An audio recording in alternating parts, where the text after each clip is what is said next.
আসসালামু আলাইকুম ক্রিকেট প্রেমী দর্শক বন্ধুরা, দেশ এবং প্রবাস থেকে এই মুহূর্তে যারা আমার ভিডিওটি দেখছেন সবাইকে স্বাগতম।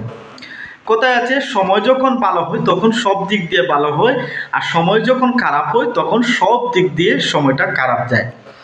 দর্শক বন্ধুরা, লিটন দাসের টানা অফ ফর্ম যাচ্ছিল, সাথে এবারের বিপিএলে ঢাকা ক্যাপিটালস প্রথম 6টি ম্যাচের 6টিতেই হেরেছে। যদিও সিলেটের বিপক্ষে লিটন দাস রান পেয়েছেন, 75 রানের একটা ইনিংস খেলেছিলেন, সেই ম্যাচে সিলেটের কাছে পরাজয় বরণ করেছিল ঢাকা ক্যাপিটালস। কিন্তু দুর্বার রাজশাহীর বিপক্ষে অসাধারণ একটি ম্যাচ খেলেছে ঢাকা ক্যাপিটালস, যেটা বিপিএলের ইতিহাসে রেকর্ড, এবং লিটন দাস তানজিদ হাসান তামিম মিলে গড়েছেন বিপিএল ইতিহাসের রেকর্ড। তারা দুজনে মিলে 241 রানের জুটি গড়েছেন, যা এর আগে রেকর্ড ছিল ক্রিস গেইল এবং ব্রেন্ডন ম্যাককালামের 201 রানের বাংলাদেশ প্রিমিয়ার লিগ বিপিএল। সেই রেকর্ডকে ভেঙে চুরে চুরমার করে দিয়েছেন লিটন দাস এবং তানজিদ হাসান তামিম। তানজিদ হাসান তামিম 108 রানে আউট হলেও লিটন দাস 55 বলে 125 রানের ইনিংস খেলে অপরাজিত ছিলেন, যেই ইনিংসে ছিল 10টি 4 এবং 9টি ছক্কার মার।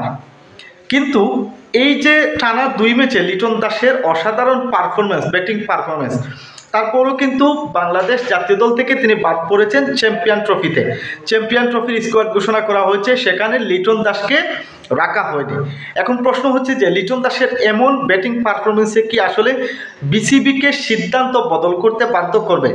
বিসিবি, যেহেতু বিসিবির হাতে 12 দিন সময় আছে, এবং এই 12 দিনের মধ্যে, অর্থাৎ 12ই ফেব্রুয়ারির মধ্যে স্কোয়াডে বদল আনতে পারে, স্কোয়াডে ঘোষণা করতে পারে। তো এমন সময়ে লিটন দাসের এমন ব্যাটিং, তানজিদ হাসান তামিম যদিও দলে আছেন, কিন্তু লিটন দাসের এমন ব্যাটিং কি আসলে বিসিবিকে দ্বিধাদ্বন্দ্বে ফেলবে কি না, সেটা বুঝতে হলে আরও কিছু সময় নিতে হবে। যেহেতু স্কোয়াডে রাখা হয়নি লিটন দাসকে, লিটন দাস 2 ম্যাচে পারফরমেন্স করেছেন। যদি বাকি ম্যাচগুলোতে ধারাবাহিকভাবে পারফরমেন্স করেন লিটন দাস, তাহলে হয়তো বিসিবি 12ই ফেব্রুয়ারির ভিতরে স্কোয়াডে বদল আনতে পারে, লিটন দাস ঢুকে যেতে পারেন চ্যাম্পিয়ন ট্রফির স্কোয়াডে।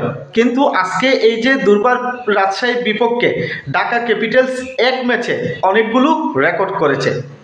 6 ম্যাচ পর তারা প্রথম জয় পেয়েছে। এই জয়টা পেয়েছে 149 রানের বড় ব্যবধানে। 255 রানের টার্গেট দিয়েছিল, যেখানে 105 রানে ঢাকার বোলাররা দুর্বার রাজশাহীর ব্যাটারদেরকে অল আউট করে ফেলেন।